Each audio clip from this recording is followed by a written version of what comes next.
morning. Officials say Kern County is at risk for being undercounted in the 2020 census. That risk motivating community members and elected officials to come together today in an effort to inform the community about the benefits of making sure you are counted. 23 ABC's Emma Lockhart joins us in studio with more on why Kern County is at risk and what programs and funding officials say will take a hit if there's not an accurate population count. Emma?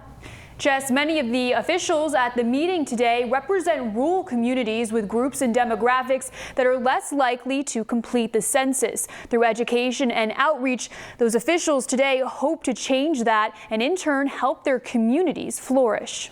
We need to make sure that the message is clear to our residents that they need to be counted. A room filled with city mayors, council members, advocates, and community leaders, all with the same message, hoping to encourage everyone to participate in the 2020 census. Officials say Kern County is in danger of being undercounted. Well, Delano is a social economic challenged community, and so are a lot of the communities that are being represented here today.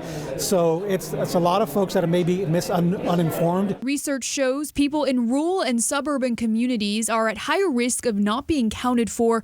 Cities like Arvin, Wasco, Delano, and McFarland representations of that locally, with a high population of immigrants who experts say are historically less likely to participate in the census. Folks won't share all of the information, will maybe withhold information about children or their families, and we're trying to make sure that it's clear to everyone to not be ashamed, be unafraid, share your information, share your status if needed. On Thursday, the Supreme Court blocked President Donald Trump's push to put a citizenship question on the 2020 census, a move that opponents say would deter undocumented immigrants from participating. The Trump administration maintaining that was not their intention, but officials warn the dangers of not taking the census could have lasting ramifications on communities. In 2015, 132 government programs used the census data for the basis or formulas of their programs, an allocation of $675 billion. Those are programs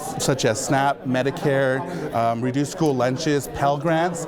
Officials and community leaders message clear. They want everyone to know many families and communities depend on an accurate count. Your count is what's going to make our city successful in the upcoming years.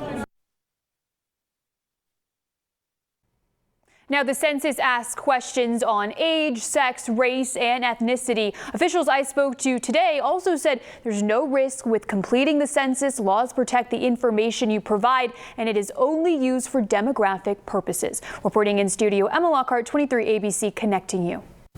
Meanwhile, the Labor